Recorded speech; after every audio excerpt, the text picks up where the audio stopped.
Happy birthday, Sophia. We got you a new room.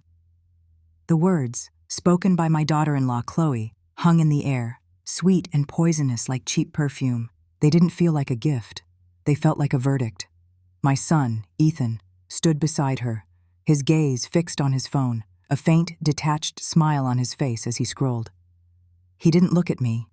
He hadn't really looked at me in months, not since the money from my old house, the house I had shared with his father, had cleared in his bank account. A new room? I echoed, my voice a dry whisper. The slice of store-bought cake on my plate suddenly seemed obscene, its frosting a garish pink against the stark white porcelain. 72 years old, and my birthday celebration was a slice of supermarket cake and an eviction notice disguised as a present. Chloe's smile widened, a perfect predatory curve. It was the same smile she used for her TikTok videos, the one that garnered thousands of likes and comments about what a devoted, loving daughter-in-law she was. Yes, it's a surprise. We're finally getting the nursery ready, you know, for the baby. She placed a manicured hand on her still flat stomach. The baby. The hypothetical grandchild who had become the reason for every inconvenience, every sacrifice, every piece of my life that was being systematically dismantled. And we realized the guest room would be just perfect. The light is so much better in there for a newborn. The guest room, my room. The room with the window that overlooked the garden Robert had planted. The room where I kept the last of my art restoration books and the small framed photo of him on our wedding day. It was the only space in this cavernous, sterile house that felt remotely like mine. So, she continued, her voice chirpy, we thought, where could Sophia be most comfortable? Most private. And we figured it out. The basement. The word landed in the quiet of the kitchen like a stone. The basement. A place of damp concrete, cobwebs, and the ghosts of forgotten things. I hadn't been down there since we moved in, but I remembered the smell, a thick, cloying mix of mildew and cold earth. The basement, I repeated, the words numb on my tongue. I looked at Ethan, a desperate, silent plea. My son, the boy I had taught to read, the boy whose scraped knees I had bandaged, the man whose university education I had proudly funded. He finally glanced up from his phone, his eyes holding a flicker of something. Annoyance? Impatience? He offered a small, dismissive shrug. It's a big space, Mom. You can set it up however you want. It'll be like your own little apartment, he said, his tone casual, as if discussing the weather. He was using the voice he used for business calls, devoid of all warmth, all connection. The son I knew was gone, replaced by this hollow stranger who wore his face. Chloe clapped her hands together softly. Exactly. Your own little retreat. We've even moved a bed down there for you. It's all ready. We can go down now if you like. It wasn't a question. It was a command. I didn't answer. I couldn't. A coldness was spreading through my chest. A glacial numbness that felt heavier than grief. This was it. The final act of my erasure. I had sold my home, the sanctuary filled with 50 years of memories, and handed my life savings to them. The agreement, spoken over a pot of tea in my sunlit kitchen, was that we would all live together, that this new, larger house would be our home. A family home. Robert would have been horrified. He had always been so protective of me, of our life. He had built our old house with his own hands, every beam and joint a testament to his love. Now, I was being relegated to the foundation of this new house, buried alive. Come on, Sophia, Chloe said, her voice taking on a slight edge. Don't be dramatic. It's for the baby. Ethan put his phone in his pocket and finally took my arm. His touch wasn't gentle. It was firm, guiding, the grip of an orderly with a patient. He led me from the kitchen, through the pristine, soulless living room with its gray furniture and abstract art that meant nothing. Chloe followed, her heels clicking on the hardwood floors like the ticking of a clock, counting down my final moments of freedom. The door to the basement was at the end of a short, dark hallway. Ethan flicked a switch, revealing a set of steep, unfinished wooden stairs descending into blackness. The air that rose to meet us was exactly as I remembered, cold, damp, and smelling of decay. It was the smell of a tomb. After you, Ethan said, nudging me forward. My feet felt like lead. Each step down was a betrayal of myself, of the memory of Robert, of the woman I used to be, a respected art restorer, a wife, a mother. Now I was just a burden, an inconvenience to be stored out of sight. The splintered wood of the steps felt rough and dangerous under my thin slippers. The only light came from the single bare bulb at the top of the stairs, casting long, menacing shadows that danced on the concrete walls. We reached the bottom. The floor was cold, hard concrete, seeping a damp chill through the soles of my slippers. The space was vast and empty, punctuated by the hulking shapes of the furnace and the water heater in a far corner. And there, in the middle of the oppressive emptiness, was my new room. It was a stained, sagging mattress on the floor, no frame, no box spring, just a thin, worn mattress, looking like a piece of refuse. A single lumpy pillow and a threadbare blanket were tossed on top of it. "See?" Chloe said, her voice echoing in the cavernous space. She made a sweeping gesture with her arm. "So much space, so much potential. We brought your nightstand down." She pointed to the small, familiar piece of furniture next to the mattress. It looked absurdly out of place, a relic from another life. My life. I stared at the mattress on the floor.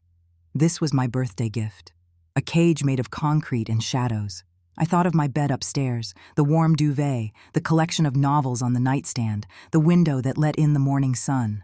A wave of nausea rolled over me. "You'll be much cozier down here," Chloe said, her words a blatant lie.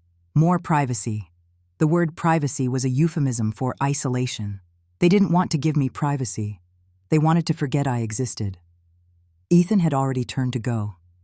He was halfway up the stairs. "We'll leave you to get settled in, Mom." He didn't look back. Chloe lingered for a moment, her eyes scanning the dismal space with a look of smug satisfaction. "We'll bring your meals down. Don't worry about a thing." She smiled that bright, false smile again. "Just think of it as a new chapter." She turned and followed Ethan up the stairs. I stood frozen in the center of the cold floor, listening to their footsteps recede. I heard the murmur of their voices, then a soft laugh from Chloe. Then I heard the sound that shattered the last vestiges of my hope, the heavy thud of the basement door closing. It plunged the space into near-total darkness, the only light now a faint sliver coming from under the door. And then, the final sound, the sound that turned my blood to ice, a click, the distinct metallic sound of a lock turning. I stood there in the cold and the dark, the smell of damp earth filling my lungs. They had locked me in. This wasn't a new room. It wasn't a guest suite. It wasn't a cozy retreat. It was a cell. My 72nd birthday gift was a cage. And I, Sophia, the woman who had spent her life restoring beauty to the world, was now just a part of the decay, locked away in the dark. The silence that followed was absolute, broken only by the slow, steady drip of a pipe somewhere in the shadows. Each drop sounded like a tear hitting the stone floor. My name is Sophia. Before I was the whisper in the walls of this house, I was a woman whose hands spoke a language of their own. For 40 years, I was an art restorer, one of the best on the West Coast, sought after for my delicate touch, my preternatural patience. My fingers, now stiff and aching from the damp cold of this basement, once danced with gold leaf and ancient pigments. They could coax the blush back into the cheek of a forgotten Madonna, trace the faint cracked lines of a landscape until a long-lost sun seemed to warm the canvas once more. It was a quiet, sacred work, a conversation with ghosts. I gave it all up. Not with a dramatic flourish or a moment of regret, but with the slow, gentle tide of love that reorients a life. I gave it up for Robert and for Ethan, our only son. Robert was my world, the architect to my restorer. Where I brought the past back to life, he built the future. He was a brilliant man, but a quiet one. His mind worked in lines and angles, in load-bearing walls and stresses, but his heart was a place of soft light and strange secret routines. He framed them as games, our private rituals. He'd pull me onto his lap in his study late at night, the scent of graphite and paper all around us, and point to a page in the Wall Street Journal. "Remember the sequence, my love," he'd whisper, his breath warm against my ear, as he guided my finger over a series of numbers in the stock market listings. 04-1974, 11/22/98, 06/03/02. They weren't random. They were the dates of our first kiss, the day we brought Ethan home from the hospital, the day we paid off the mortgage on our first little house. He'd do the same with words, turning blueprints over to scribble a password. Midnight Sun over Puget Sound. That was the name of the first boat he ever designed. The Gilded Cage sings at dawn. That was his wry joke about a particularly difficult client's ostentatious mansion. He told me they were keys, mental exercises to keep my mind as sharp as his. He said, "It's our story, Sophia, written in a language no one else can read." I never questioned it. It was just another part of the beautiful, intricate architecture of our life together. Then, 2 years ago, the architect's grand design came to a sudden, brutal end. A heart attack, the doctor said. Aggressive, sudden, and final. One moment he was in the garden, arguing with the squirrels about his tomato plants. The next, he was gone. The silence he left behind was a physical presence, a weight that pressed down on the house, on my chest, on my very soul. I felt unmoored, a ship without a rudder, drifting in a fog of grief. Our beautiful Seattle home, the one he'd designed and we'd filled with a lifetime of love and art, felt cavernous and cold. It was Ethan who threw me a lifeline, or so I thought. He and his wife, Chloe, sat with me in the echo-filled living room. Ethan, my boy, his face a mask of loving concern. "Mom," he'd said, taking my hands in his, "this house is too much for you. The memories. It's not healthy. Chloe and I found a place in Bellevue. It's bigger, newer. There's a whole suite of rooms on the ground floor that would be perfect for you. We could all be together. I could look after you. We could be a family again." Trusting my son, my only child, felt as natural as breathing. The idea of a shared home, of daily life with my son and the grandchild they planned to have, was a beacon in the darkness. So I agreed. I sold our home, the house infused with Robert's spirit, the garden he'd loved, my sun-drenched studio. I signed the papers in a daze and transferred the entire sum, every last cent from a lifetime of work and love, into Ethan's account. It was for the new house, the Bellevue house, a fortress for our family's future. The agreement was verbal, sealed with a hug and a promise. A promise that it would be our shared home forever. I was a 70-year-old widow, lost in grief. He was my son. Why would I ever need it in writing? I was such a fool. My new existence became a set of humiliating chores, a quiet, steady erosion of the woman I once was. The ground floor suite Ethan had promised turned out to be this cold, damp basement. My pension, my only source of independence, was funneled directly into Ethan's bank account each month for management. He said it was easier that way, less for me to worry about. At first, I didn't question it, but soon I had to ask for money for simple things, like a new pair of reading glasses, and was met with sighs and lectures about budgets. My access to the world and my own money was severed. I was only permitted upstairs to work. My days were a blur of their needs.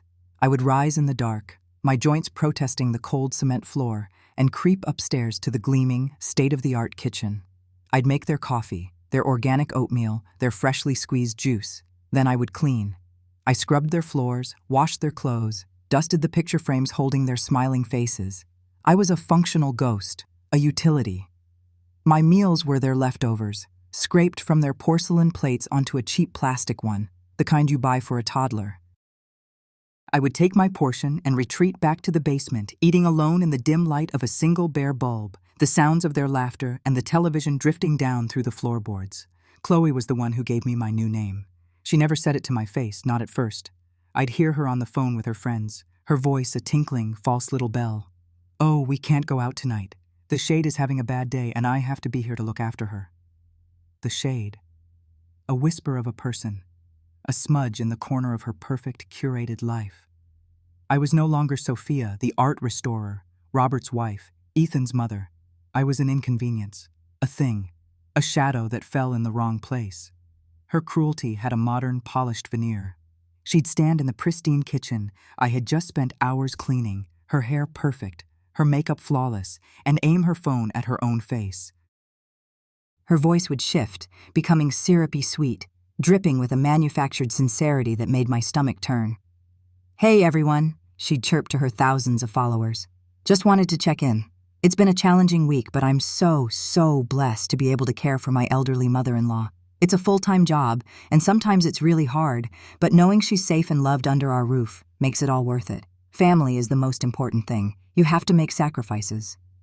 She'd punctuate it with a brave little smile and a series of hashtags typed out with manicured fingers. Had family / sacrifice, shad blessed, elder care / love. The comments would flood in. "You're an angel. Your mother-in-law is so lucky to have you. What an inspiration you are, Chloe." They saw a saint. They saw a dutiful daughter-in-law, a pillar of compassion.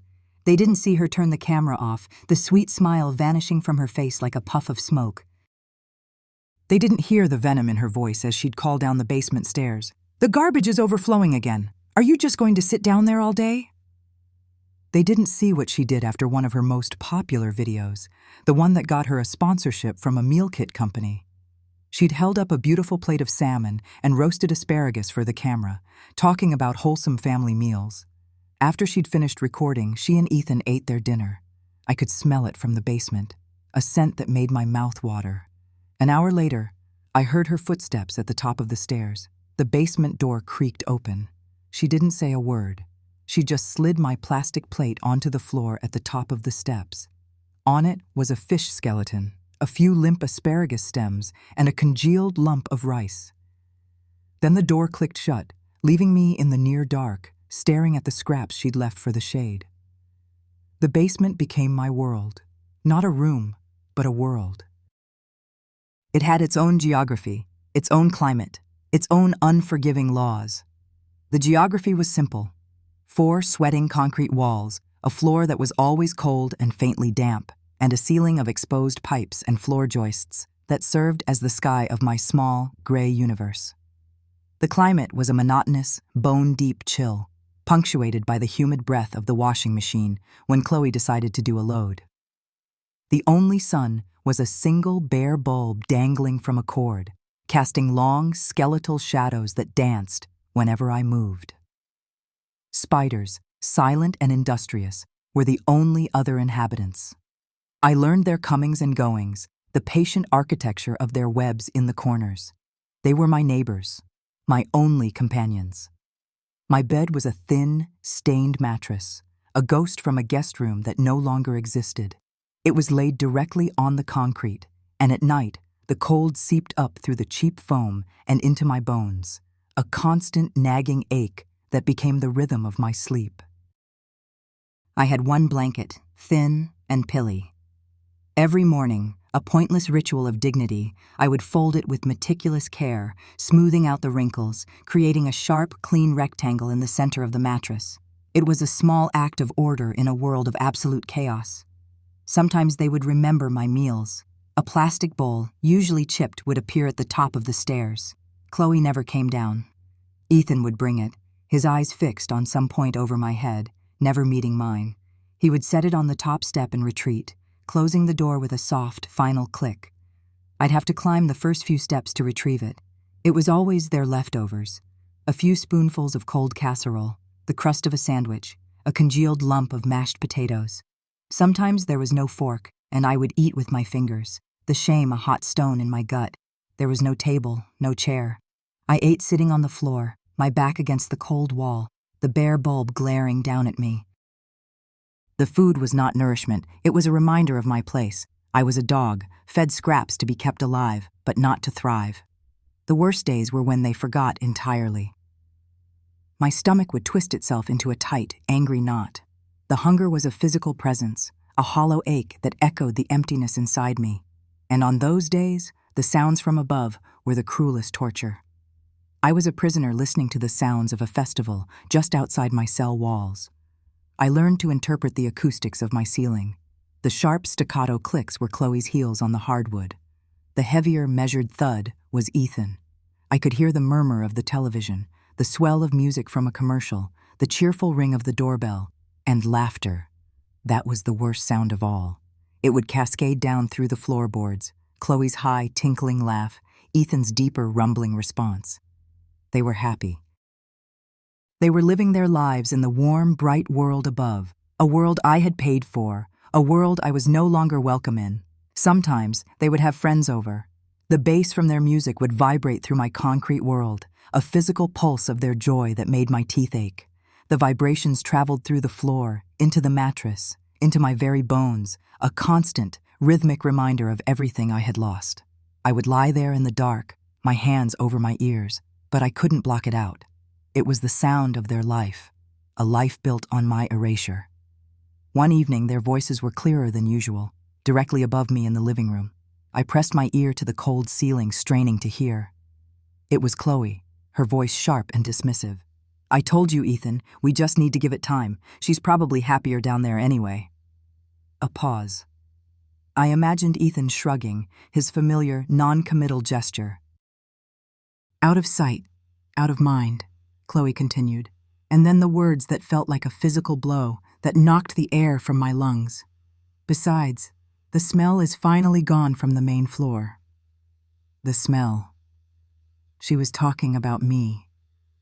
The faint scent of my lavender perfume, the smell of my baking, the scent of my very existence. It was an odor to be scrubbed away, an inconvenience that had finally been banished to the basement. I slid down the wall, curling into a ball on the concrete, the cold of the floor a welcome numbness against my cheek.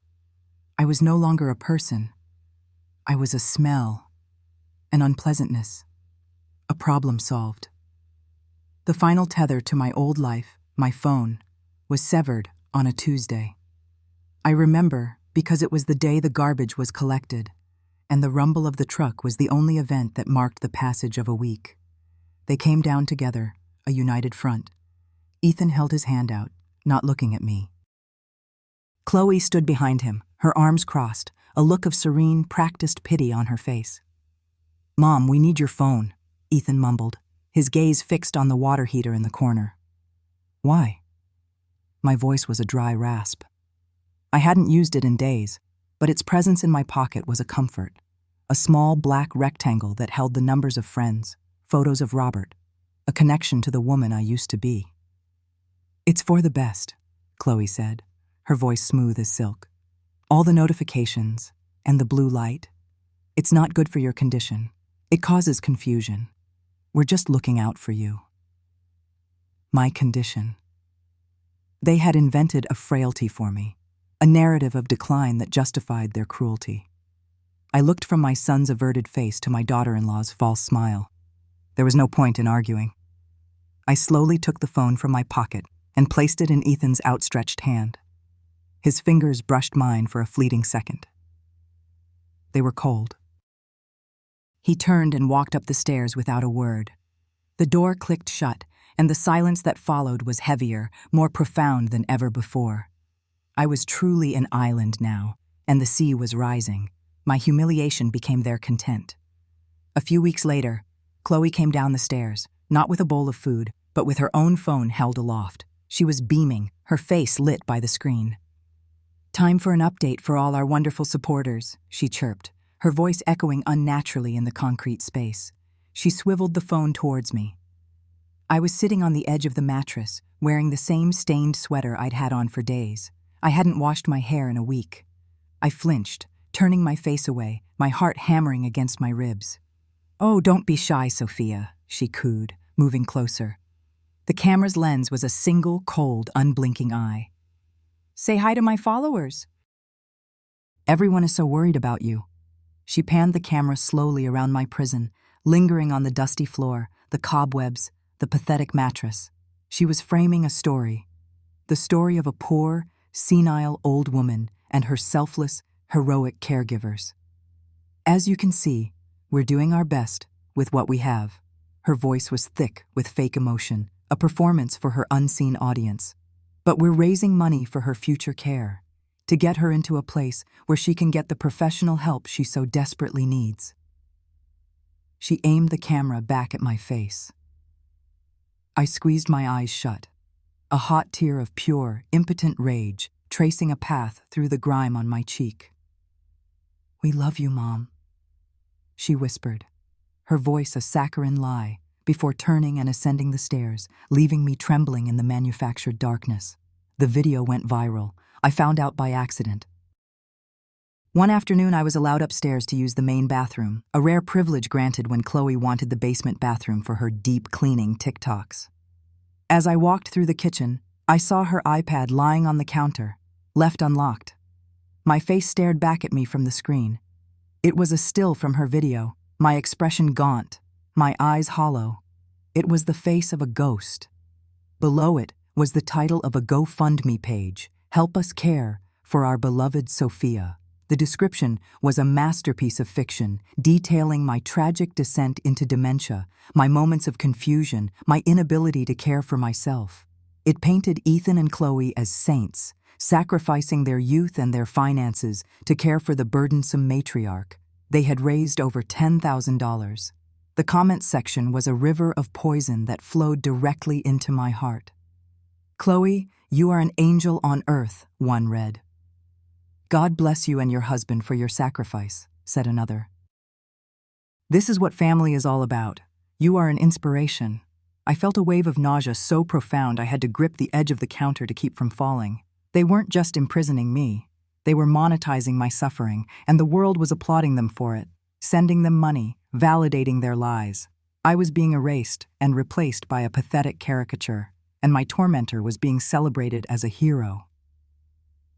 I crept back down to the basement, the adoring words of strangers for my captor ringing in my ears louder than any laughter from above. Hope is a stubborn thing. Even in the damp chill of that cellar, a tiny, flickering ember of it remained. It was a foolish, maternal hope, centered entirely on Ethan. I told myself he was weak, manipulated by Chloe, that the son I raised, the boy who used to bring me dandelions and crayon drawings, was still in there somewhere. I just had to reach him. I waited for my chance. It came on a frigid evening when he was taking out the trash. I heard the kitchen door open and the heavy tread of his boots on the back steps. It was now or never. I scrambled up the basement stairs, my joints protesting, and pushed the door open. The blast of cold night air was a shock. He was standing by the bins, his back to me. "Ethan," I whispered, my voice cracked. He flinched, turning around. In the dim light from the kitchen window, his face was a pale, startled mask. I stumbled towards him, my hand outstretched, and grabbed his forearm. My grip was surprisingly strong, desperate. "Ethan, please," I begged, the words tumbling out. "Listen to me, just for a second. Your father, Robert, he would never have wanted this. He loved this house. He loved me. He loved you. He would be so ashamed."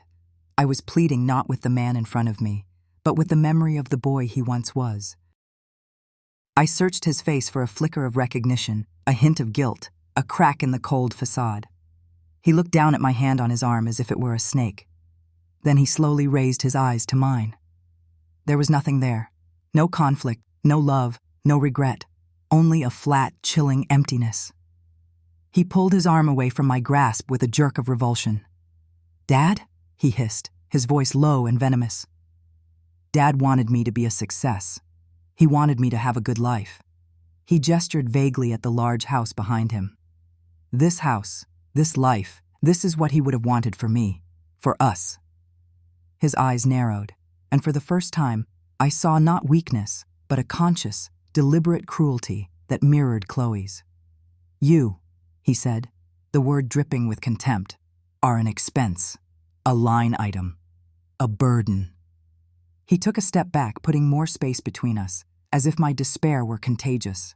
"Just stay down there," he ordered, his voice devoid of all emotion. "And stay quiet." He turned his back on me, slammed the lid of the trash bin shut, and walked back into the warm, bright house, closing the door firmly behind him. The click of the lock echoed in the cold night air, and in that moment, standing in the frigid dark, something inside me finally, irrevocably, shattered. It wasn't my heart. It was the soft, forgiving, foolish thing that had kept me hoping.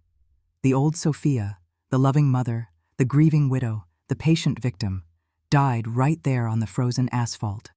The cold that had been seeping into my bones for months no longer felt like an affliction. It felt like a sharpening, The despair didn't vanish, but it crystallized, changing from a formless, suffocating fog into something hard and sharp. A weapon. As I turned and descended back into the darkness of the basement, I was no longer going to my prison. I was retreating to my fortress. The shivering stopped. The tears dried up. In the cold and the dark, a different kind of fire began to burn, and a new thought took root in the ruins of my heart. I would not stay quiet. The dust motes danced in the single weak beam of the bare bulb hanging from a frayed cord. They were my only companions, the silent audience to my slow decay. Down here, time had no meaning. It was measured in the creak of floorboards overhead, the distant flush of a toilet, the muffled cadence of Chloe's voice on the phone, a sound that had become as grating as nails on slate. But today was different. I knew what day it was.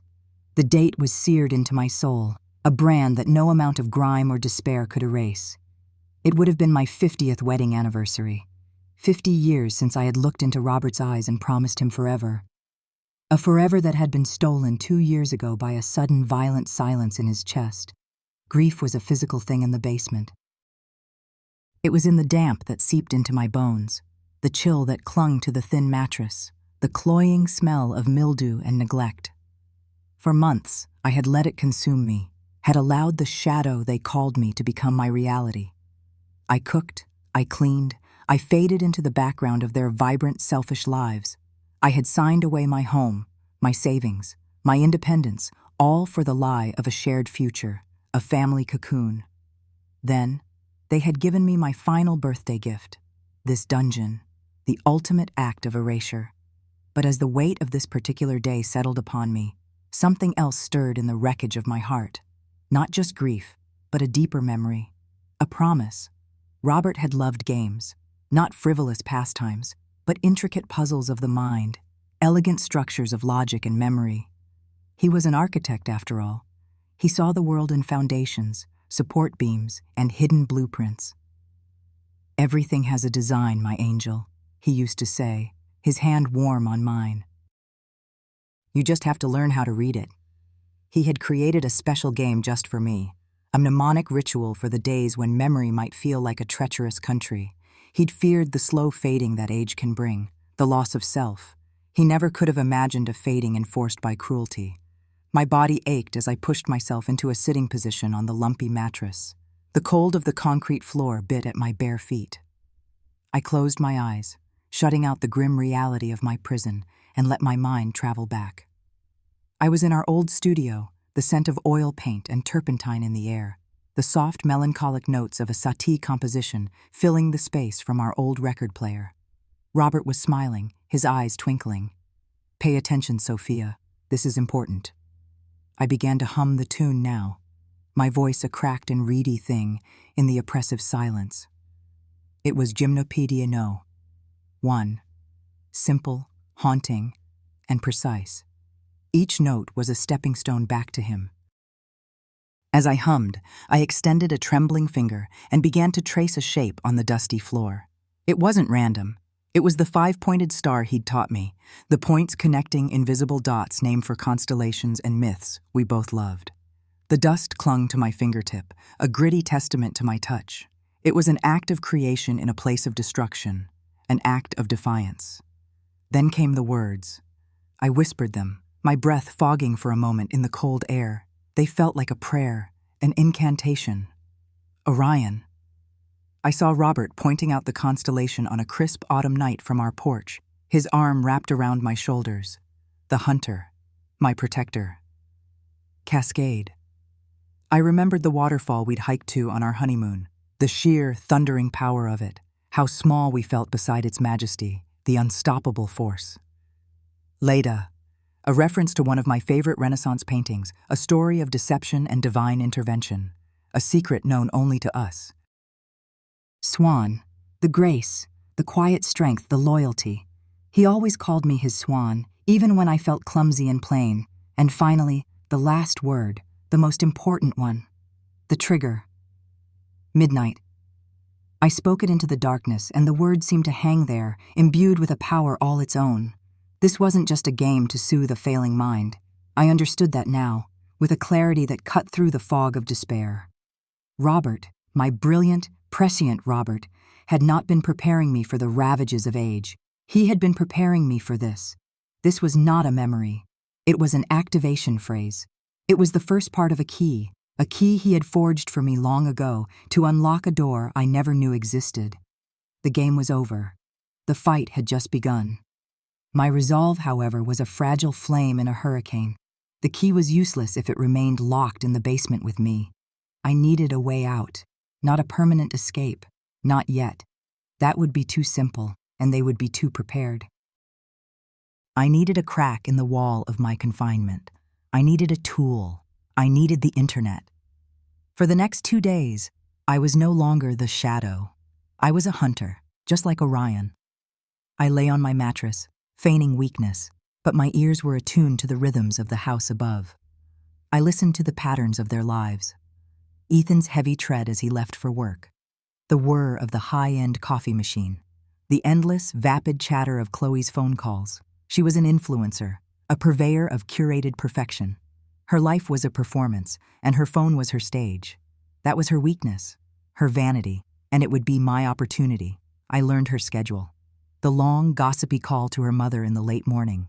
The hour-long video chat with her bestie in the afternoon, where their laughter would echo down the stairwell, sharp and cruel. It was during one of these marathon calls, when her attention would be most completely absorbed, that I would have to make my move. The plan was terrifying. It was a gamble that relied on my ability to act, to feign a catastrophe so severe they would have no choice but to bring the outside world in. I, who had spent my life restoring truth and beauty to art, would have to create a masterpiece of deception with my own body. I waited. The morning crawled by.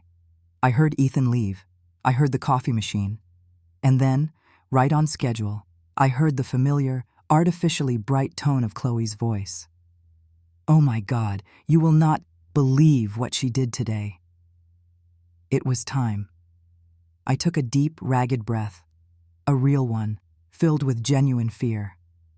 I focused on the memory of my own mother's final days, the way her face had slackened, the way one side of her mouth had drooped.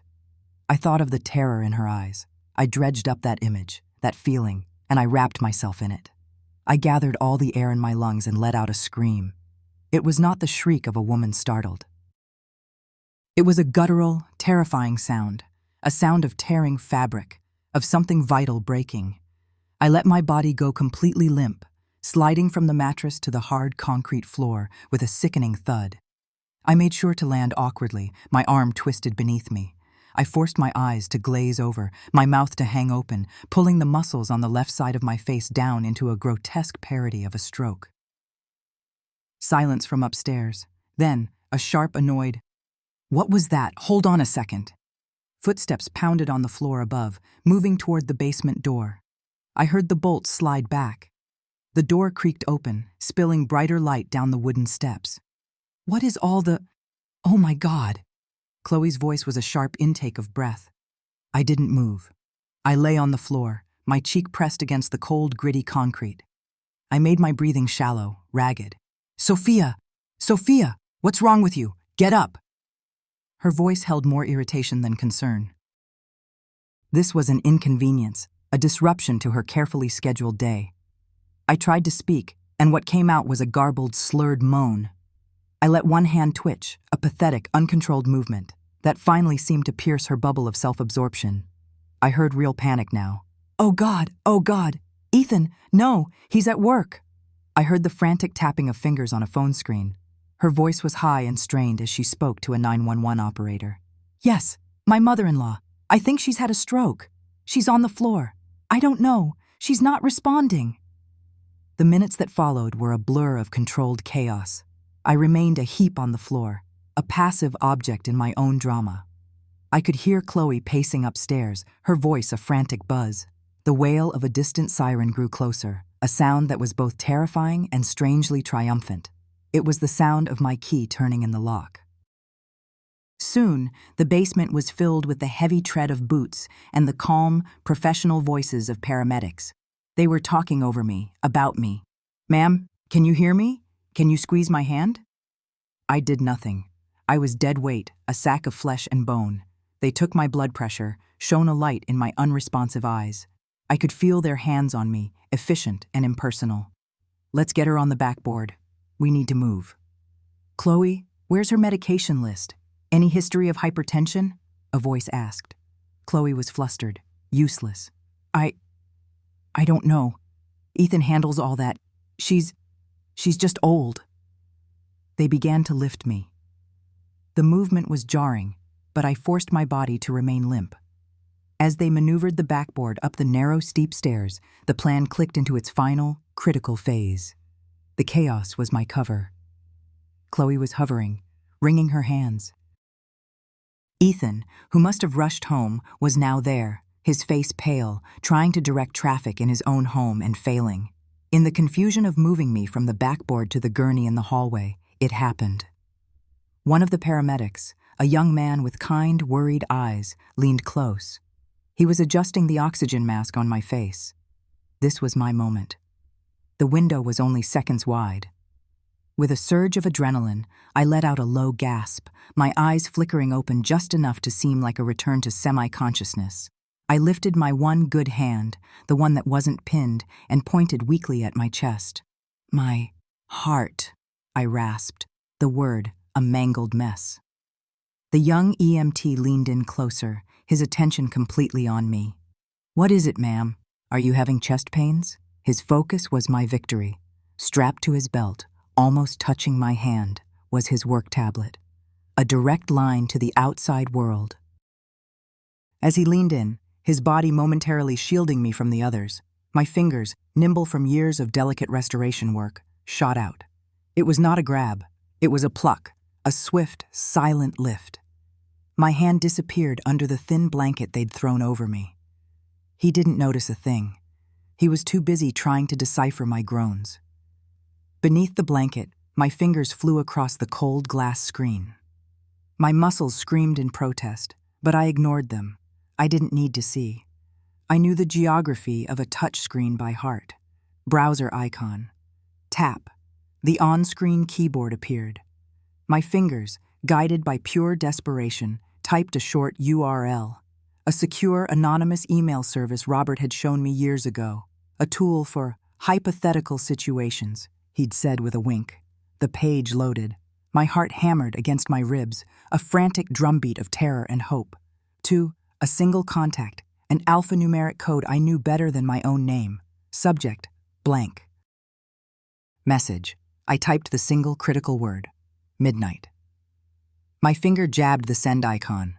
A wave of profound relief washed over me, so powerful it was almost painful. Done. The message was sent. The spark was in the wind. I let my hand go limp, and the tablet slipped from my fingers, clattering softly onto the gurney beside me, half hidden by the blanket. My part in the drama was over. I closed my eyes and surrendered to the motion as they wheeled me out of the house, out of my prison, and into the screaming, sunlit world. I didn't know if my message had been received. I didn't know if anyone would answer. I had thrown my bottle into the ocean. All I could do now was wait and pray the tide was turning. The hospital was a sterile, white purgatory. Chloe and Ethan hovered, their faces masks of strained concern that I could now see for the performance it was. Chloe, in particular, was laying it on thick for the nurses, sighing dramatically, dabbing at dry eyes. We're just so worried. She hasn't been herself for months, so confused. I played my part. I remained groggy, disoriented, allowing the doctors to poke and prod me. The tests all came back inconclusive. No clear evidence of a major stroke. They called it a transient ischemic attack, a mini-stroke, a warning shot. They prescribed blood thinners and recommended a full-time care facility. I could see the glint of triumph in Chloe's eyes when she heard the doctor's recommendation. This was it. The final, legal, medically sanctioned step to getting rid of me for good.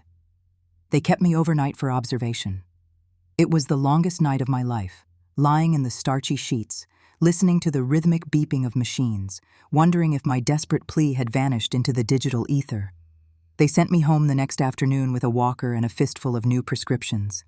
Chloe handled me with an exaggerated gentleness that was more insulting than her usual neglect. She guided me not to the basement, but to the small guest room on the main floor, a temporary reprieve, a fattening of the lamb before the slaughter.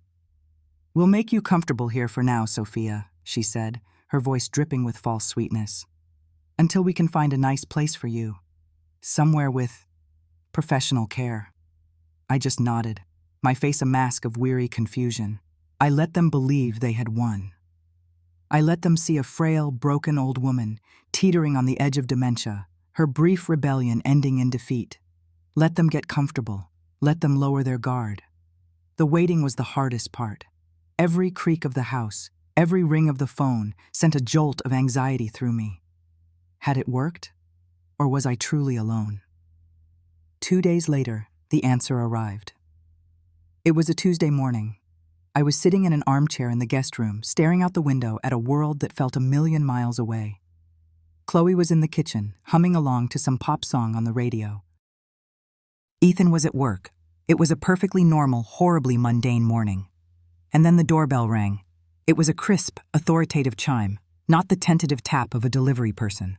Chloe's humming stopped. I heard her walk to the door, her footsteps quick and annoyed. I leaned forward, straining to hear.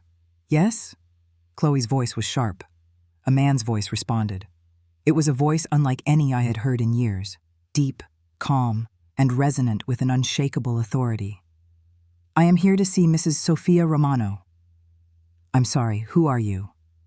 Chloe's tone was suspicious, territorial. "My name is Alistair Finch. I was Mrs. Romano's husband's legal counsel." A charge went through the air, a tension I could feel even from the other room. "Well, she's not well. She's just had a stroke. She can't have any visitors. Doctor's orders." The lie was so smooth, so practiced. Mr. Finch's voice did not rise. It simply cut through her excuses like a scalpel. "I am not here for a social call, Mrs. Romano. I am here to enact a provision of her late husband's estate. It's a matter of legal protocol. I am her daughter-in-law, and I am telling you she is not fit to see anyone. I am her primary caregiver." "That," the voice replied with a sudden edge of steel, "is a status that may be in question. I have a court order granting me access. If you refuse, I will have the marshals who are waiting in my car enforce it. The choice is yours." There was a stunned silence, the silence of a bully who had just been punched in the mouth. I heard a faint squeak as Chloe opened the door wider. I held my breath. Footsteps approached the guest room. Chloe appeared in the doorway, her face a thunderous mask of fury. Behind her stood a tall, impeccably dressed man in his late 60s. He had silver hair, a hawkish nose, and eyes as sharp and intelligent as Robert's had been. He looked from Chloe's enraged face to my frail form in the chair, and his expression softened fractionally. "Sophia," he said, and his voice was gentle now. "Mr. Alistair Finch, Robert's oldest and most trusted friend, the recipient of the email." Midnight. Chloe sputtered. "Alistair, this is highly irregular. She is a sick woman. You are upsetting her." Finch ignored her completely, his eyes fixed on me. "It's good to see you, Sophia. I came as soon as I received your message." He gave a slight, almost imperceptible nod. He understood. He then turned his cool gaze back to Chloe. "As I informed you, I am here to enact Robert's post-mortem fiduciary protocol.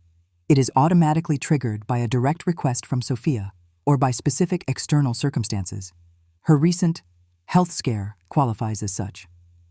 He produced a sheaf of papers from a sleek leather briefcase.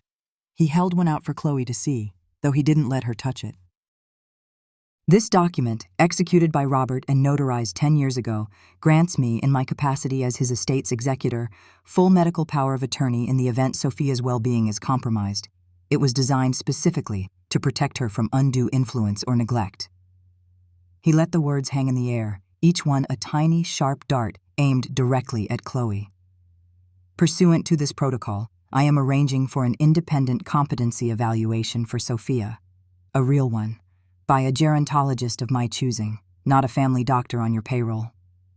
Chloe went pale.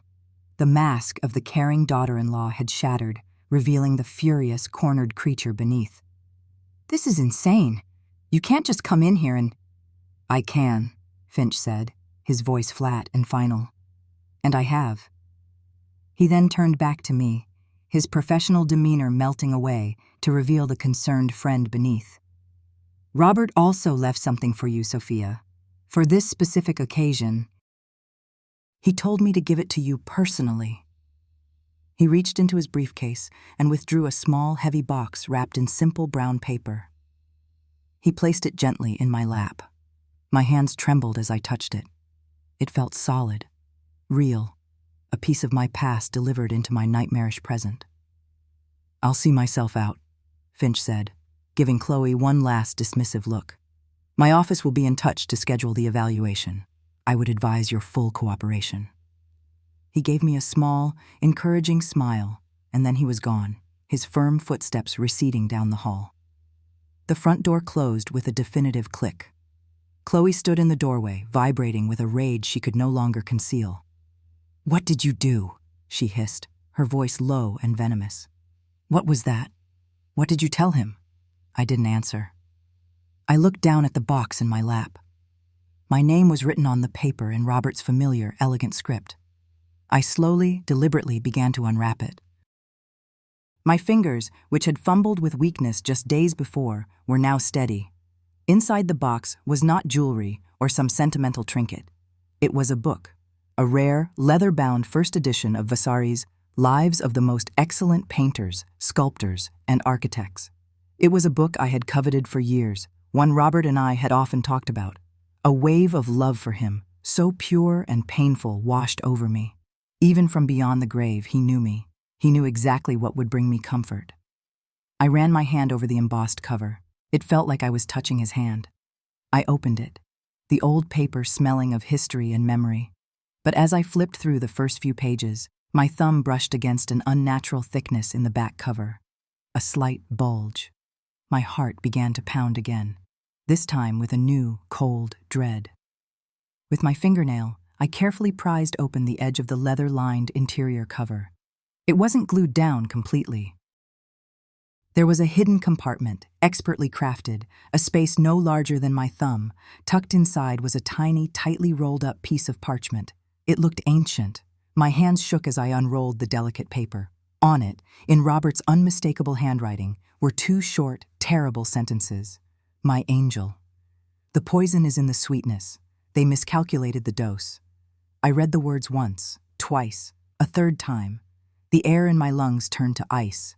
The book slid from my lap and hit the floor with a soft thud. The chill that went through me was colder than the basement floor, colder than the grave. It was the absolute zero of a horrifying truth. Robert didn't have a heart attack. The sweetness. Chloe's endless cups of herbal tea, the special desserts she would make just for him, her cloying saccharine concern in his final months. They hadn't loved him. They hadn't even just tolerated him. They had been slowly, patiently feeding him poison. And they had gotten the dosage wrong. They had meant to weaken him, to sicken him, to make him dependent and compliant. But they had miscalculated. They had killed him. I looked up at Chloe, who was still standing in the doorway, her face a mask of impatient fury. She saw the paper in my hand, the look on my face. She saw that something had fundamentally shifted in the room, in the world. She didn't know what the note said. But she saw, in that moment, that the shadow was gone. And the woman who sat before her now was not a victim. She was a witness and a judge. The air in the neurologist's office was so sterile, it felt like a void, a clean white space designed to absorb all hope. Chloe sat beside me, her hand gripping my arm with a proprietary tightness that was meant to look like concern to the two doctors sitting opposite us. Ethan stood behind her, shifting his weight, his face a mask of anxious, filial duty. They were a perfect tableau of loving family, frayed by the tragedy of an aging matriarch. The first doctor, Dr. Albright, was Chloe's choice. He had a soft, condescending smile and had already asked me 3 times if I knew what year it was. He held a pen poised over a clipboard, his every movement radiating a pre-drawn conclusion. "Now, Sophia," he began, his voice syrupy, "we're just here to see how you're doing. Can you tell me the name of the current president? Chloe squeezed my arm. It's all right, Mom. Just do your best. Her whisper was for the doctor's benefit, a performance of patience. I looked at Dr. Albright, letting my eyes drift a little, a calculated vacancy I had been practicing in the mirror of my darkened basement room. President, I murmured, letting the word hang in the air. He has nice hair. Ethan sighed audibly. Chloe's grip tightened, her nails digging into my skin. Doctor. Albright exchanged a knowing glance with her. He was about to write his verdict. Senile, confused, incompetent, ready for a signature to be forged, a life to be signed away. But then the other doctor spoke. She hadn't said a word until now, simply observing with eyes that missed nothing. She was Mr. Finch's expert, a Dr. Eris Thorne. She was a forensic psychiatrist, a fact that had made Chloe visibly tense. She was sharp, dressed in a severe gray suit, and she did not smile. Dr. Albright, if I may, she interjected, her voice cutting through the cloying atmosphere like a scalpel. He looked momentarily flustered, but nodded. Dr. Thorne leaned forward, placing her folded hands on the polished mahogany table. She ignored Chloe and Ethan completely, her focus entirely on me. Mrs. Romano, she said, her tone level and respectful. My name is Dr. Thorne. Your late husband's attorney, Mr. Finch, asked me to be present. I am not here to ask you about the president. I'm interested in you. I met her gaze. For the first time in 2 years, I felt seen, not as a burden, not as a chore, not as the shadow, but as Sophia Romano. Your file says you were an art restorer, she continued, a specialist in the Spanish Old Masters, specifically Goya. A flicker of something real crossed my face. I couldn't help it. It was like mentioning water to a woman dying of thirst. Yes, I said, my voice clearer now. For 30 years. Before I stopped to raise my son. I did not look at Ethan. Chloe tried to interrupt. Doctor, she gets confused about the past. She often thinks. Dr. Thorne held up a hand, a small, sharp gesture that silenced Chloe instantly. Let her speak, please. She turned back to me. Goya's black paintings. There is a long-standing debate about the authenticity of the pigments used, suggesting they may have been painted after his death. What is your professional opinion on the use of Prussian blue in The Dog? The air shifted. Dr. Albright looked confused, his pen hovering uselessly.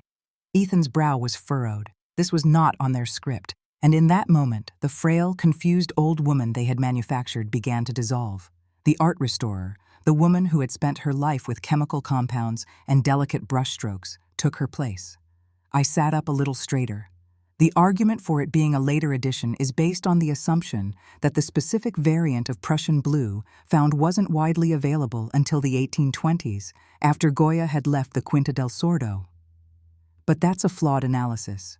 It fails to account for Goya's personal connections to chemist suppliers in Bordeaux, who were experimenting with cyanide-based pigments as early as 1807. The real tell isn't the pigment itself, but the binder.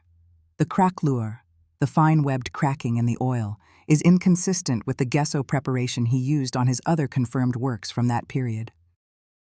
It suggests a faster-drying medium, something a forger trying to replicate his style might use to expedite the aging process.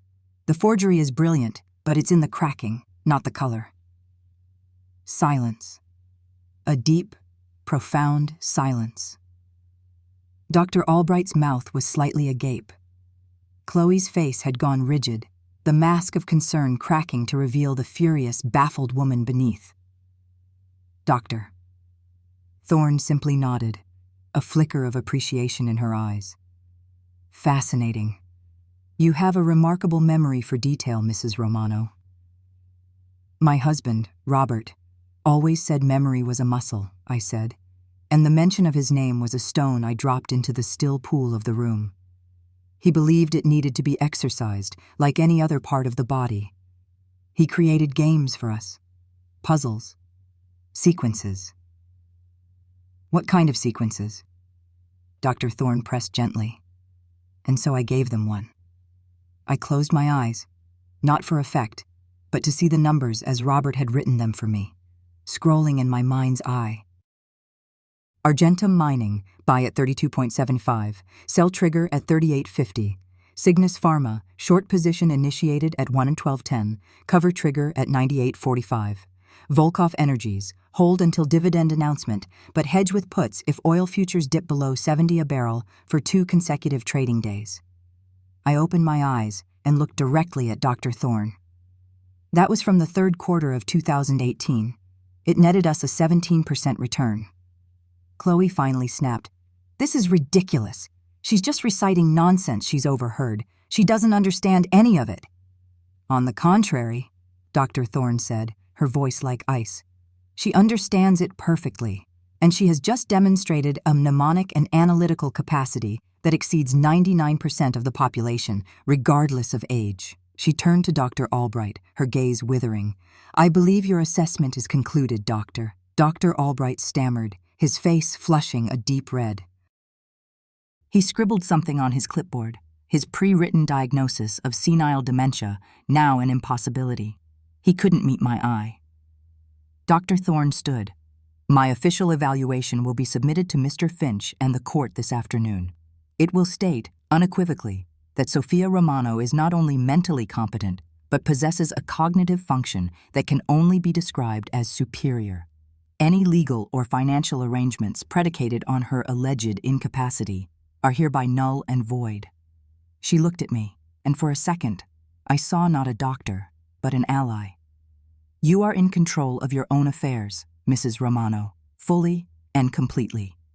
The drive home was a symphony of suffocating silence. Ethan drove, his knuckles white on the steering wheel. Chloe stared out the passenger window, the city lights reflecting off the hard, furious planes of her face. They didn't speak to me. They didn't speak to each other.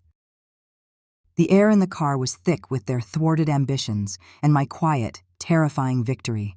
I could feel their anger radiating like heat from a furnace. When we arrived at the house, my house, a fact the law now recognized, even if they didn't, I did something they did not expect. As Ethan unlocked the front door, I shuffled past them, my movements deliberately slow and unsteady, and headed straight for the basement door. Mom, what are you doing? Ethan asked, his voice strained. You don't have to. I mean, we can clear out the guest room again. I turned, giving him a vacant look. No, I said, my voice thin and reedy. This is my room. It's quiet down here. I like it. I saw the look that passed between him and Chloe. It was a glance of pure, unadulterated contempt, mixed with a new kind of relief. Their reasoning was plain to see on their faces. The expert was a quack, a hired gun. The old woman had one good day, a fluke, a moment of lucid rambling. But here was the proof they needed. She was still broken. She was choosing the prison. I descended the steep wooden steps, my hand trailing along the damp concrete wall. The familiar smell of mildew and cold earth filled my lungs, but it didn't smell like a cage anymore. It smelled like a staging ground, a fortress. I heard the door click shut at the top of the stairs, and then their voices, hushed but audible through the floorboards. I can't believe that witch of a doctor, Chloe spat. Superior cognitive function. The old bitch is losing it, even if the quack says she's fine. What about the bank accounts, Chloe? Ethan's voice was a worried whine. Finch is going to have the access restored to her by morning. Let him. Chloe's voice was low, dangerous. Good. It will make things easier. She's so far gone, she won't even know the difference. She chose the basement, Ethan. She chose it. We'll just get her to sign some new papers in a few weeks. She'll sign anything we put in front of her if we tell her it's a birthday card. A cruel laugh. It's almost better this way. We have the legal all clear and she's still a vegetable. We just have to play along. I sat on the edge of the lumpy mattress, a small, grim smile touching my lips in the darkness. Let them think that. Let their arrogance be my shield. My performance had just begun. I would be the most convincing, broken down, confused old woman they had ever seen. I would be a ghost in my own home, a shadow they would soon stop noticing altogether. Because a shadow can see and hear everything. A few days later, Mr. Finch came by. His excuse was a portfolio of documents that required my immediate and personal signature. Chloe let him in with suspicious reluctance, hovering as he set his briefcase down on the dining room table. "Hello, Sophia," he said, his voice professionally warm. He looked tired, but his eyes were sharp. He saw the act. He saw the slight tremor I'd adopted in my hands, the way I kept my gaze unfocused. "Alistair," I said, my voice frail. "So many papers." "Just standard procedure, Sophia. Reaffirming your control," he said, his words a double-edged sword meant for me and for Chloe, who was watching us like a hawk. As he laid out the documents, he accidentally knocked a thick manila envelope off the table, papers scattered. As Chloe bent down with an exasperated sigh to help him gather them, Mr. Finch slid a small, heavy object from his sleeve into my waiting hand under the cover of the table. It was cold, metallic, and dense. A burner phone. Small, simple, and utterly untraceable. My fingers closed around it, the plastic casing a promise of connection, a weapon. "My apologies, so clumsy of me," he said, straightening up. Chloe shot him a venomous look. I palmed the phone, slipping it into the pocket of my worn-out cardigan. The rest of the meeting was a blur of feigned confusion on my part, barely concealed impatience from Chloe, and steady, reassuring professionalism from Finch. When he left, Chloe slammed the door behind him. "God, I hate that man," she muttered, turning to me.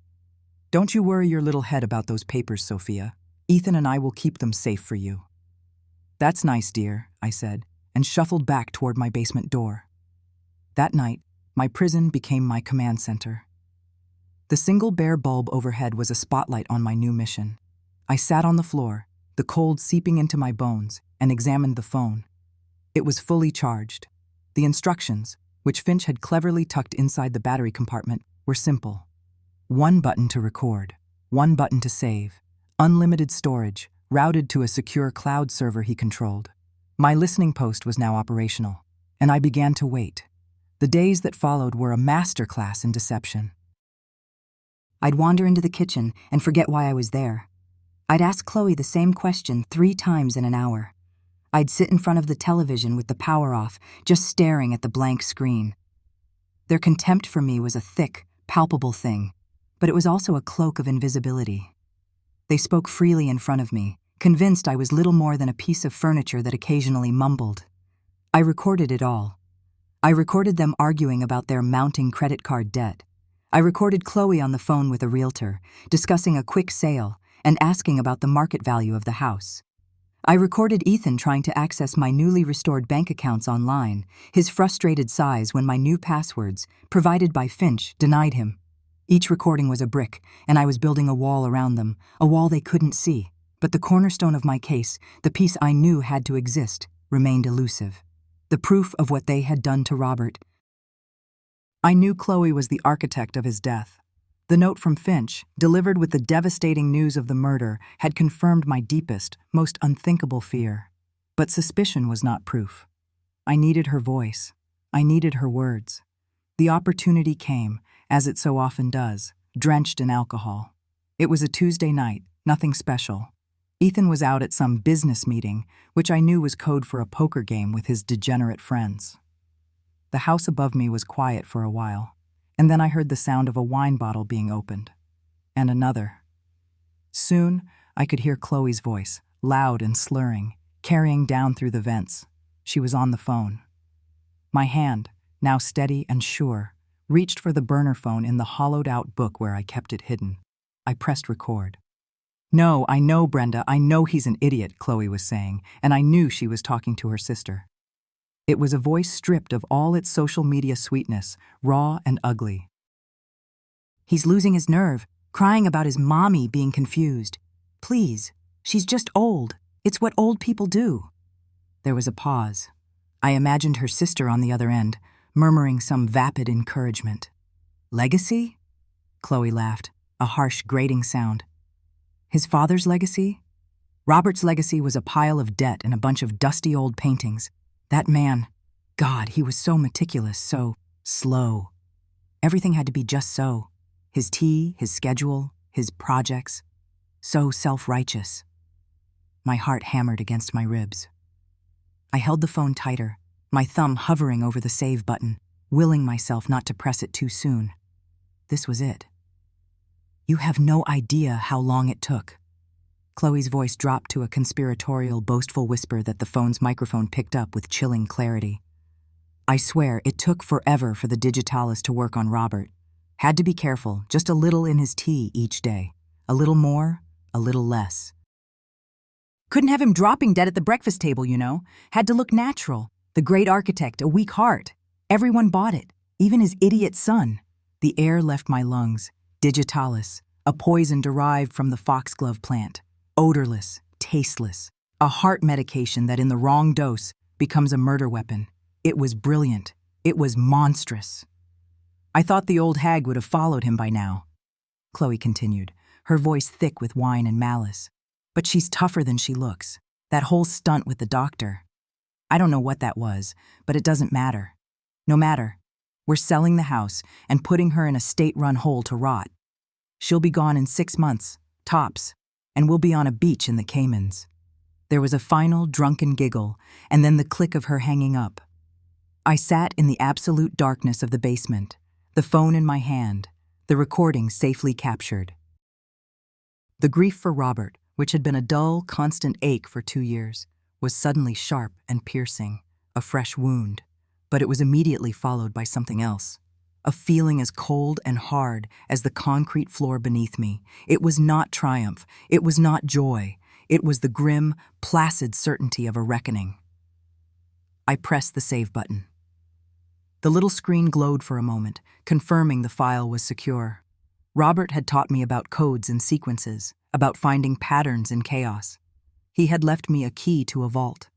I had thought it was for money, for survival. I was wrong. It was for this. It was for justice. And I, his quiet, forgotten wife, was about to turn that key. The air in Chloe's real estate office was sterile, smelling of industrial cleaner and cheap air freshener, a scent that tried and failed to mask the underlying desperation. It was a place built of glass and chrome, designed to project success, but I could feel the fissures in the facade, the hairline cracks in their perfect world. Their debts, I knew, were a rising tide, and this sale was the last sandbag on the levee. They brought me up from my basement world, my eyes blinking in the unnaturally bright fluorescent lights. I felt like a deep-sea creature dragged to the surface, my skin pale, my posture deliberately stooped. I was playing a part I had perfected over weeks of silent observation, the role of a frail, confused old woman. Ethan wouldn't meet my eye. He fussed with the water cooler, his movements jerky and uncertain. He was a ghost in his own life, haunted by a weakness I was only now beginning to understand. Chloe, however, was a master of her stage. She radiated a predatory confidence, her smile a slash of bright red against her pale, powdered skin. She guided me to a large mahogany table, the wood so polished I could see the distorted reflection of my own tired face. "Here we are, Sophia," she cooed, her voice dripping with a sweetness so synthetic it could give you a toothache. She pulled out a heavy chair for me, a performance for the 2 buyers who sat opposite us, a bland-looking couple whose faces were a mixture of pity for me and eagerness for the deal. "Just a few little papers to get you settled into your new home." A thick stack of documents was placed before me with a soft thud. On top, a sleek, expensive-looking pen lay like a scepter. Ethan finally sat down, his gaze fixed on a point on the wall just over my shoulder. He was an accomplice, but a reluctant one. The true architect of this final betrayal was his wife. "It's for the nursing home, Sophia," Chloe continued, leaning in, her perfume a cloying cloud of lilies and ambition. "A lovely place. We toured it last week, didn't we, Ethan? It has a garden." "You'll love the garden." Ethan mumbled something that sounded like an agreement. He was sweating, a fine sheen on his forehead. Chloe tapped a perfectly manicured finger on the top page. It's a wonderful facility, the best we could find, top-of-the-line care. But these places, they have requirements, formalities. We just need to finalize the sale of the house to cover the costs. It's all standard procedure. She slid the papers closer to me, the movement smooth and practiced.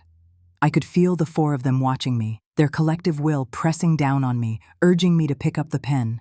The buyers wanted their new home. Ethan wanted his debt to disappear. Chloe wanted my final capitulation, the last asset stripped, the last bit of my old life signed away so she could be free of the burden she had created. "You'll sign right here," she said, her voice dropping to a confidential whisper, as if we were sharing a wonderful secret. She pointed to a yellow tab marked with an X. Sophia Romano. See? Simple. I looked down at the paper. It was a dense forest of legal jargon, intentionally impenetrable. But I didn't need to read it. I knew what it was. It was my eviction notice. My signature would be the key that locked me away for good, leaving them with the house, the money, and the sanitized story of a loving family caring for their senile matriarch. I let the silence stretch.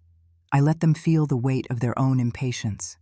I could hear the faint hum of the air conditioning, the distant traffic outside, the sound of Ethan's shallow breathing. I ran a finger along the edge of the table, feeling the cool, unyielding wood. I thought of Robert, of the strength he had seen in me, the strength I had forgotten I possessed. He had built things to last. He had taught me to see the hidden structures beneath the surface. And I saw the structure of this moment with perfect, cold clarity. I picked up the pen. It felt heavy in my hand, a tool of surrender. Chloe's smile widened. I saw a flicker of relief in Ethan's eyes. The buyers shifted, leaning forward slightly. The deal was almost done. I held the pen over the signature line, my hand trembling just enough to be convincing. I looked from the paper to Chloe's expectant face, then to my son's averted gaze. For 2 years, they had chipped away at me, reducing me from a person to a problem, from a mother to a ghost. They thought I was nothing more than a shaky hand and a clouded mind. They thought they had won. I looked at the pen, then at them. I set it down on the table with a soft, deliberate click that echoed in the quiet room.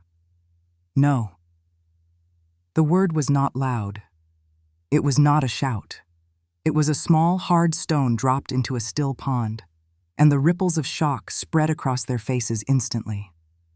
Chloe's smile froze, then crumbled. "What?" she asked, her voice sharp, the sweet veneer gone. "What do you mean, no?" Ethan finally spoke, looking directly at me for the first time. There was confusion in his eyes, but also a flicker of fear. "Mom, don't be difficult. We talked about this." "We did not talk," I replied, my voice steady, clearer than they had heard it in months. "You talked. You decided. I am not signing." "Sophia, this is not a negotiation," Chloe snapped, her patience evaporating. She glanced at the buyers, forcing a tight, apologetic smile. "My mother-in-law is a little confused today, the stress of the move." "I am not confused," I said, turning my gaze to the buyers. "And there will be no move." Just then, the door to the conference room opened. It hadn't been latched properly. A man stepped inside, his presence immediately commanding the room. He was tall, dressed in a perfectly tailored gray suit, his silver hair immaculate. He carried a single, slim leather briefcase. It was Mr. Alistair Finch. Chloe stared at him, her mouth slightly agape. "Who are you?" "This is a private meeting." "I am Alistair Finch," he said, his voice calm and resonant. "And I am here on behalf of my client." He walked to the table and placed a single, unassuming manila folder on the polished surface, right next to their thick stack of sale documents. He gave me a brief, respectful nod. I returned it. "Your client?" Ethan asked, his voice cracking. "What client?" "This meeting," Mr. Finch said, ignoring Ethan and addressing the room at large, "is premature. In fact, it is entirely invalid." He opened his folder. "My client, Sophia Romano, who is the sole proprietor and beneficiary of the Nightingale Trust, has not authorized the sale of this property." A thick silence descended on the room. The buyers looked from Mr. Finch to Chloe, their expressions turning from pity to suspicion. Chloe's face had gone pale, a stark contrast to her red lipstick. The Nightingale Trust. What the hell is that? The house is in my husband's name. It's in Ethan's name. Is it? Mr. Finch asked gently. He slid a document out of his folder. It was crisp, official, bearing a notarized seal. This is the original deed to the property, filed the day of purchase. Your husband, Robert Romano, was a brilliant and meticulous man. He did not purchase the home in his son's name. He established an irrevocable trust, the Nightingale Trust, and made it the legal owner of the property. A trust that, upon his death, fell under the complete and sole control of its named trustee. He paused, letting the weight of his words settle. His wife, Sophia Romano. My son stared at the document as if it were a venomous snake. No, that can't be right. Dad told me. He said the house was for us. Your father was a loving man, Ethan, I said, my voice soft but firm. But he was not a foolish one. He protected his legacy. He protected me. Chloe's eyes darted between the deed, Mr. Finch, and me. I could see the frantic calculations behind her gaze. The foundation of her world had just turned to sand. I turned to the buyers, my expression one of polite regret. I apologize for your wasted time, I said, my voice clear and authoritative. As you can see, this property is not for sale. Mrs. Sterling here appears to have been operating under a significant misunderstanding. The couple didn't need to be told twice. They gathered their things, shot a venomous glare at Chloe, and were out the door in less than 30 seconds, leaving the three of us and Mr. Finch in the wreckage of the meeting. Chloe sank back into her chair, her face a mask of disbelief and fury. You old witch, she hissed. You've been faking it, all this time. I learned from a master of deception, I replied coolly. Then I looked at her, truly looked at her, not as the frail woman from the basement, but as the owner of the life she had tried to steal. I reached into the pocket of the worn cardigan they'd dressed me in and pulled out the small, cheap burner phone Mr. Finch had provided. Speaking of which, there's one more piece of business to attend to. I turned my full attention to her. Her professional life was as much a part of her identity as her ambition. It was time to pull that thread, too. Your real estate license is being suspended pending an investigation for fraud, I stated, my voice devoid of emotion. I pressed a button on the burner phone. A recording began to play in the silent office. It was Chloe's voice, tinny and distant, but unmistakably hers.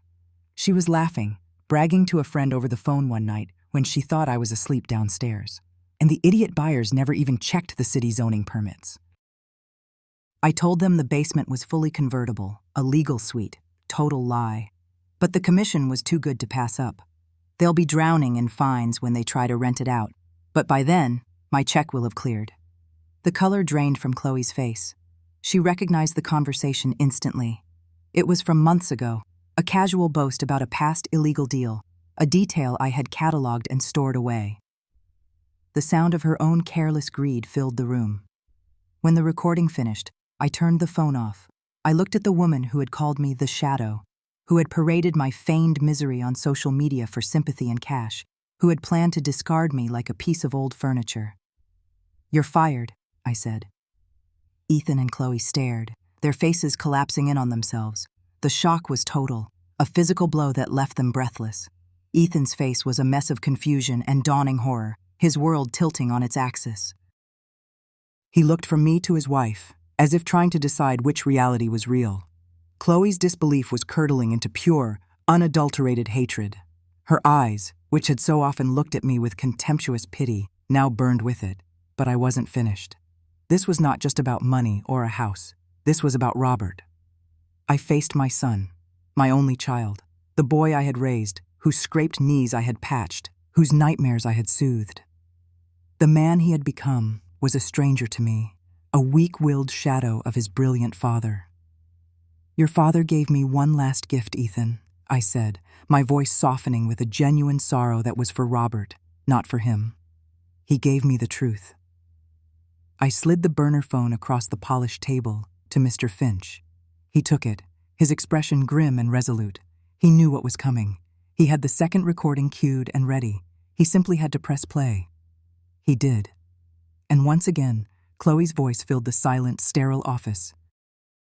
But this was not the sound of professional arrogance. This was the slurred, ugly sound of a drunken confession.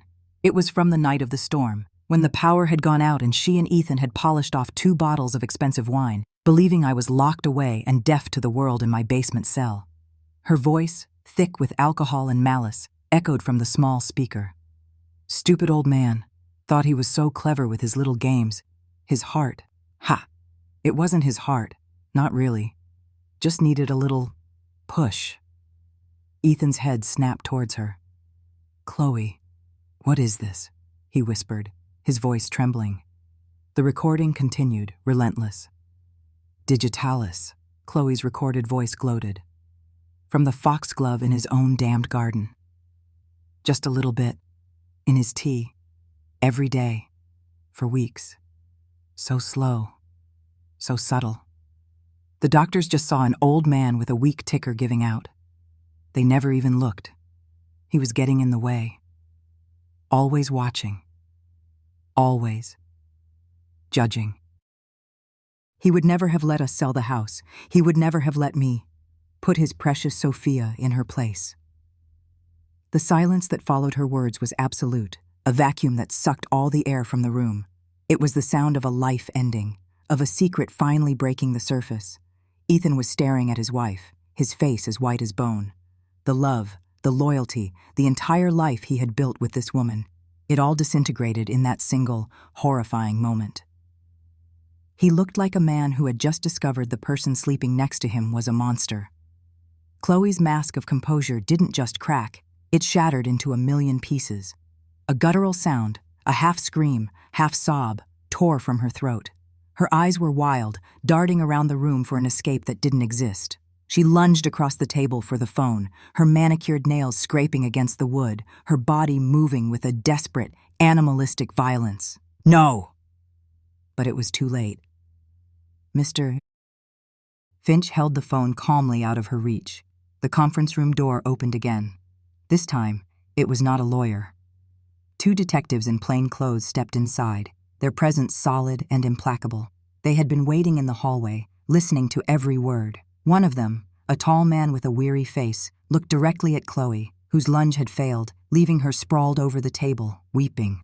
Chloe Sterling, the detective said, his voice flat and official, cutting through her cries. You are under arrest for the murder of Robert Romano. The second detective moved around the table, taking her arm and pulling her to her feet. The sound of the handcuffs clicking shut was the final, definitive sound in the room. It was the sound of a lock turning, of a debt being paid, of a story reaching its inexorable end. It was the sound of justice. And in the terrible, ringing silence that followed, I finally, truly, felt free. The story of Chloe's downfall didn't just break, it detonated. It was a digital firestorm, an online reckoning of the highest order. Mr. Finch had warned me it would be loud, but I hadn't understood the sheer velocity of it. One moment, Chloe was the internet's darling, the patron saint of self-sacrificing daughters-in-law. The next, her carefully curated world was a digital guillotine, and the entire world was watching it fall.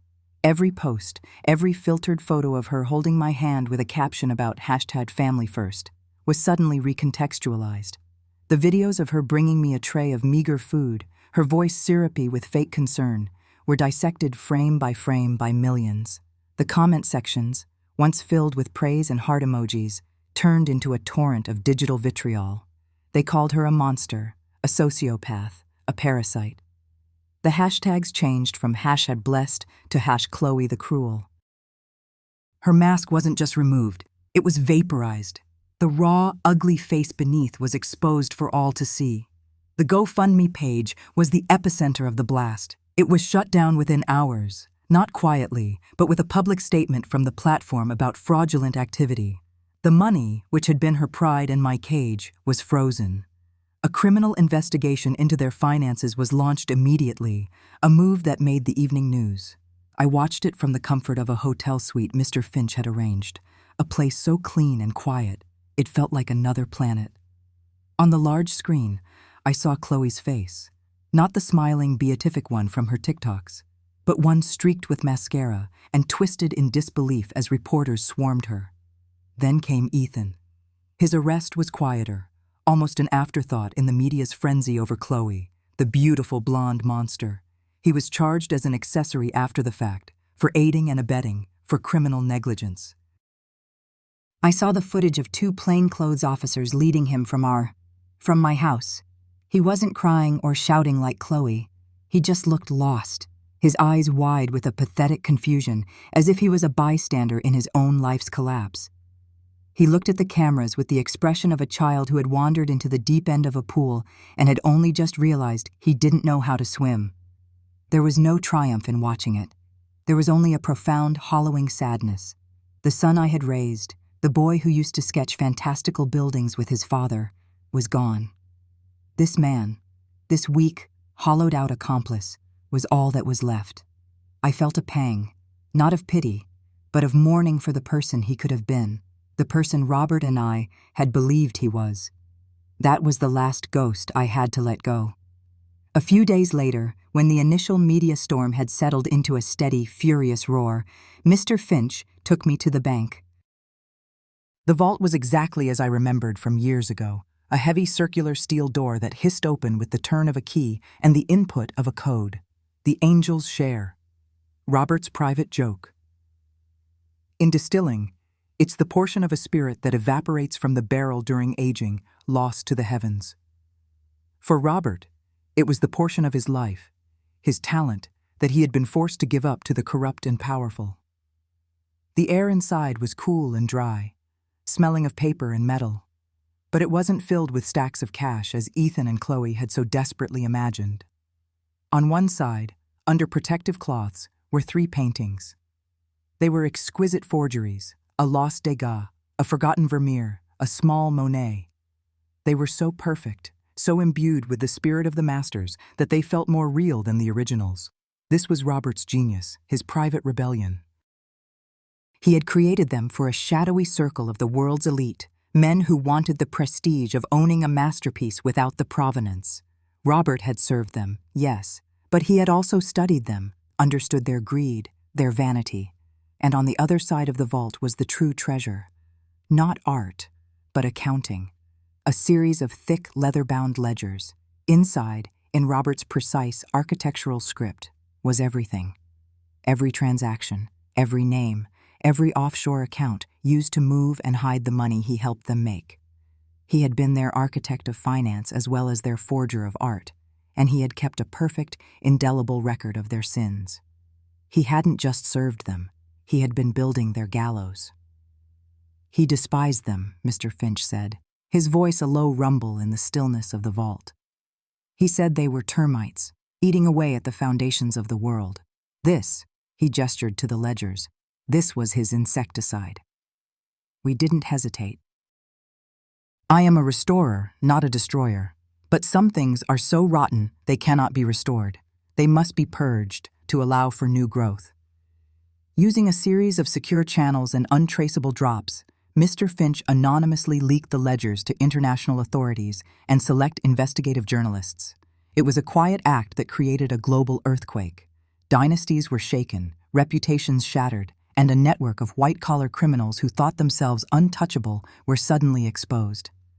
I had brought down more than just my treacherous daughter-in-law. I had helped Robert finish his quiet war. The final part of the puzzle was accessed by the last sequence of my game. The dates of my first art restoration, the dimensions of Robert's first blueprint, the name of the street where we first kissed. It wasn't a password to a domestic account. It was the key to a series of legitimate, offshore investments Robert had made over decades, his own true angel's share. It amounted to millions, clean, honest money. I knew immediately what I had to do. I established the Robert and Sophia Foundation, a national organization dedicated to providing free legal aid and protective services to victims of elder abuse. It was the perfect antithesis to Chloe's sham GoFundMe. It was real help, funded by real love, created from the ashes of real pain. It was my way of restoring not a canvas, but a piece of the world. I would turn my dark, silent suffering into a voice for others who had none. I sit in my house now. It is my house again. The process of legally reclaiming it was simple, a matter of paperwork Mr. Finch handled with quiet efficiency. But the process of making it my home again was different. I started in the basement. I hired a professional team to scrub it, to sanitize every surface until the cloying smell of mildew and neglect was gone. Then, I painted the walls myself, a bright, clean white that caught the light from the small window. I threw out the disgusting stained mattress and the broken crate. I turned the space into a small, pristine studio.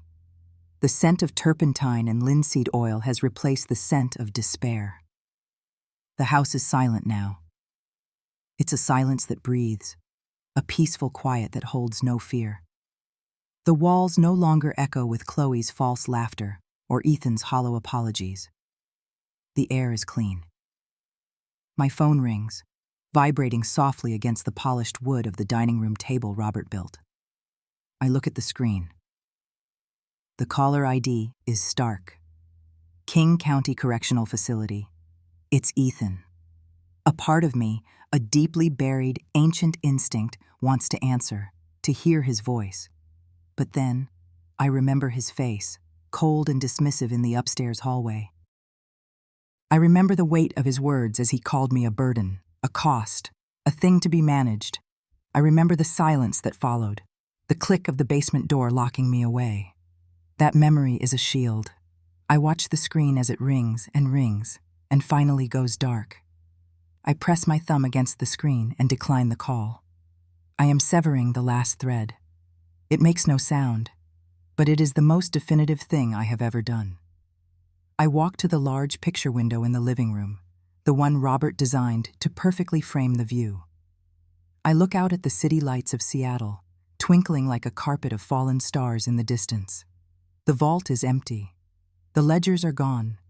The forged paintings have been discreetly turned over to authorities as part of the ongoing investigation. But standing here, in my clean, quiet house, with the smell of fresh paint in the air, I have never been richer. I am 72 years old, and I am finally free.